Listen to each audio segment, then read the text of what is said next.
Hello friends, welcome to my YouTube channel. अभी चल रहा है दीदी का हल्दी फंक्शन मॉर्निंग में, और यहाँ पर सभी गेस्ट दीदी को बारी बारी हल्दी लगा रहे हैं। हल्दी लगाने के बाद दीदी को मम्मा रूम में लेके जाएगी थोड़ी देर रेस्ट के लिए, क्योंकि रेस्ट के बाद दीदी का स्टार्ट होगा गणेश पूजन। फिर स्टार्ट होती है गणेश पूजन। यहाँ पर गणेश पूजन स्टार्ट हो चुकी है एंड सबसे पहले पापा और मम्मा पूजा करेंगे, उसके बाद दीदी करेंगी। गणेश पूजन के बाद हमने रखा था दाल वाफले लड्डू लंच में, तो सभी गेस्ट इसके बाद दाल वाफले लड्डू खाने जाएंगे। मैंने एक्चुअली वो कैप्चर नहीं कर पाई, मैंने छोटा सा स्नैप बनाया था तो सोचा आप लोगों के साथ इस ब्लॉग में ऐड कर दूँ वही। और उसके बाद शाम को थी पार्टी, जो कि मैंने डेकोरेशंस अच्छे से कैप्चर नहीं कर पाई, पर जितना भी करा है मैंने इस ब्लॉग में ऐड करा है, आप देखना। And welcome to Srivastava family friends. और ज़्यादा कुछ मैं कैप्चर नहीं कर पाई हूँ, बट मैंने जितना भी कैप्चर किया मैं वो सब कुछ आपके साथ शेयर कर रही हूँ। रियल में नहीं तो कम से कम ब्लॉग में ही सही। और आप लोग भी तो मेरी फैमिली ही हो। यहाँ पर आप लोग डेकोरेशंस देख लो, इसके बाद मैं आपको दिखाऊंगी बारात, जो कि थोड़ी देर में आने वाली है। ये सब्जी मिक्स वेज और मंचूरियन, और ये देखो गार्डन कितना ज़्यादा प्यारा लग रहा है। अब आ चुकी है बारात, यहाँ पर पटाखे फूट रहे हैं। जीजू आ चुके हैं दीदी को लेने के लिए। ये जीजू कितने ज़्यादा हैंडसम लग रहे।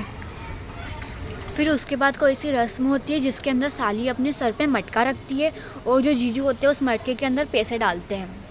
तो यहाँ पर दीक्षा दीदी बिल्कुल रेडी हो चुकी है सर पे मटका लेके। अब जीजू डालेंगे उसके अंदर पैसे, पर उससे पहले ही कोई सी रस्म होती है तोरण की। इस तोरण को टच करना होता है अंदर जाने से पहले, तो यहाँ पर जीजू उस तोरण को टच करेंगे, पर अभी सबसे पहले पैसे जाएंगे मटके में। ये दीदी जा रही है जीजू के पास। ये जीजू ने पैसे डाल दिए, ये जीजू ने टच भी कर दिया तोरण। अब इसके बाद पापा और मम्मा अपने दामाद जी का वेलकम करेंगे। यहाँ पर अभी पापा कर रहे हैं, अब मम्मा कर रही है। इसके बाद एक हिट हुई थी जो कि मैं आपको बताऊंगी, पहले आप ये देख लो। ऐसे तो उठाते दुल्हन का भाई है, पर यहाँ पर कुछ मिसअंडरस्टैंडिंग हो गई थी, इसलिए दूल्हे के मामा ने उठा लिया था। फिर यहाँ पर दीदी और जीजू बिल्कुल रेडी हो चुके हैं। ये उनका एंट्री कितनी ज़्यादा प्यारी लग रही है, दोनों कितने ज़्यादा सुंदर लग रहे हैं। वाह, मैं बहुत ज़्यादा एक्साइटेड थी इस मोमेंट के लिए। ओह माय गॉड, ये दोनों की एंट्री हो गई है। अब दोनों का फोटोशूट होगा, उसके बाद होगी वरमाला। कितने ज़्यादा प्यारे लग रहे दोनों। ये हो गई यहाँ पर वरमाला। वाओ, मैं ना सच में बहुत ज़्यादा एक्साइटेड थी इस चीज़ के लिए, क्योंकि आपको तो पता ही है मेरे घर की पहली शादी है, इसलिए। वरमाला हो चुकी है। अब इसके बाद सभी गेस्ट एंड फैमिली मेम्बर्स आएंगे दीदी और जीजू को विश करने के लिए। मेरा ये व्लॉग थोड़ा ज़्यादा लंबा हो सकता है, क्योंकि मैंने ऑलमोस्ट तो नहीं, पर मैंने फिर भी कोशिश की है थोड़ी बहुत कि मैं सभी को ले सकूं, क्योंकि जो मेरे ज़्यादा क्लोज़ है फैमिली मेम्बर्स है वो लोग भी मेरा व्लॉग देखते हैं। अब अच्छा नहीं लगेगा अगर मैं उनको क्रॉप कर दूँगी, कट कर दूँगी, तो इसलिए मैंने कोशिश तो की है उन लोगों को लेने के लिए। यहाँ पे मैंने अपने स्कूल फ्रेंड्स को थोड़ा सा स्लो कर दिया है कि वो लोग भी थोड़ा अपना फेस देख सके। बाकी मैंने फिर वापस से फास्ट फॉरवर्ड कर दिए वीडियोस। और आप लोगों को पता है मैं अपनी बहन की शादी में खाना भी नहीं खा पाई अच्छे से। एक्चुअली ये जो लास्ट मोमेंट आता दूल्हा दुल्हन के साथ खाने का, तब मैंने खाया, वो भी थोड़ा बहुत अच्छे से नहीं खा पाई। और मैं आप लोगों से सॉरी बोलती हूँ कि मैं वो वाला मोमेंट भी कैप्चर नहीं कर पाई दूल्हा दुल्हन का इतना प्यारा खाना खाते हुए। उसके लिए सॉरी बोलती हूँ मैं आप सबसे, बट कोई बात नहीं। मेरे पास एक और दीदी है, मेरे पास एक और बहन है, उनकी शादी में मैं कोई कसर नहीं छोड़ूंगी। मैं एक एक मोमेंट कैप्चर करूँगी, एक एक रस्म जो होती है मैं आपको अच्छे से बताऊँगी, कोशिश करूँगी पूरी। और मुझे पता है मैं ये वाला व्लॉग डालने में बहुत ज़्यादा लेट हो गई हूँ, बट कोई बात नहीं, अब तो आ गया है व्लॉग। मुझे मतलब बहुत सारे लोगों ने बोला था कि आपने व्लॉग नहीं डाला, और अब डाल दिया है व्लॉग। और मैं यहाँ पर दुल्हन के पास वाली चेयर पे बैठी हुई थी, मस्त आराम से। मजाक कर रही हूँ गाइस, कोई आराम से नहीं बैठी थी, मैं घूम रही थी पूरी पार्टी में, इधर से उधर इधर से उधर। और यहाँ पर दीदी और जीजू दोनों बिजी है सभी के साथ फ़ोटोशूट कराने में। और मैं इतनी ज़्यादा बिजी थी ना अपनी दीदी और जीजू की शादी में कि मैंने दीदी और जीजू के साथ फ़ोटो ही नहीं खिंचवाया अपना सिंगल। यार मुझे अब बहुत ज़्यादा पछतावा हो रहा है, पर कोई बात नहीं, मेरे पास एक और दीदी है मैं उनकी शादी में ध्यान रखूँगी। ये मेरी दीदी के ससुर जी हैं। तो आपको पता ही है कि हमारे घर की पहली शादी है, तो हम लोग मतलब बहुत कुछ था जो हम लोग नहीं कर पाए। हमने सोच रखा था ऐसा करेंगे, वैसा करेंगे, रील बनाएंगे, तो वो सब कुछ स्किप हो गया, ध्यान ही नहीं रहा।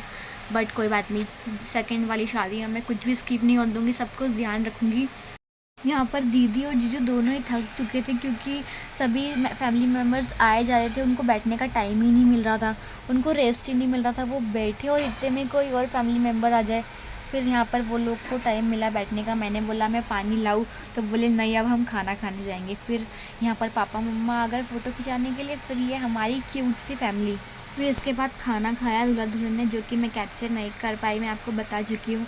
ये यहाँ पर दीदी से कोई सी पूजा हो रही है, जो कि मुझे इसके बारे में भी नॉलेज नहीं है।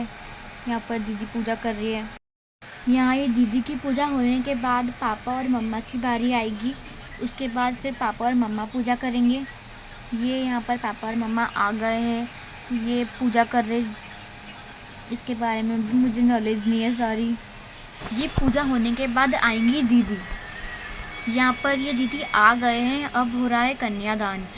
अभी जो मैं आपको बात बताने वाली हूँ ना, वो इस रस्म के पहले की बात है, जूते चोरी की। तो हुआ क्या था, जीजू आके मतलब वो जस्ट बैठने वाले थे, तो उससे पहले ना मैंने इधर से मतलब हमारी फैमिली आ गई, लड़की वाले की तरफ से आ गए, उधर से लड़कों वाले की तरफ से आ गए। तो बीच में जीजू फंस गए क्योंकि इधर से हम लोग जीजू का पैर खींच रहे, उधर से वो लोग खींच रहे, और जीजू गिरते गिरते बचे, पर जूते लास्ट में हमारे पास आ गए थे। मैं आप लोगों को दिखा नहीं पाई, मुझे इसी चीज़ का अफसोस है, पर कोई बात नहीं।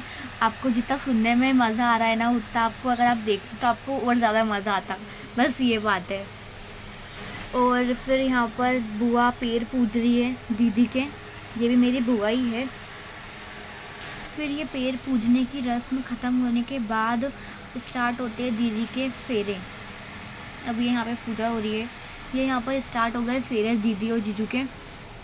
ये फेरे में मुझे मतलब ऐसे थोड़ा सा रोना आ रहा था, मतलब मैंने अपना आप को कंट्रोल में रखा था कि मैं रोई नहीं। फेरे में मैंने कंट्रोल में रखा था। सबसे ज़्यादा बुरा मुझे को लग रहा था, मुझे पर्सनली लगा था, पर नहीं, सबसे ज़्यादा बुरा पापा को लगा था, क्योंकि ये उनकी मतलब सबसे बड़ी बेटी है और उनका अभी भी लगता ही है। ये दीदी की मांग भर चुकी है, पर यहाँ तो दीदी हंस रही है, खुश हो रही है। मेरे को अंदर ही अंदर बहुत ज़्यादा बुरा लग रहा था, पर कोई बात नहीं। यहाँ पे दीदी का मंगलसूत्र डाल दिया है जीजू ने, ये कितना ज़्यादा प्यारा लग रहा है। जीजू की मेहंदी भी दिख गई।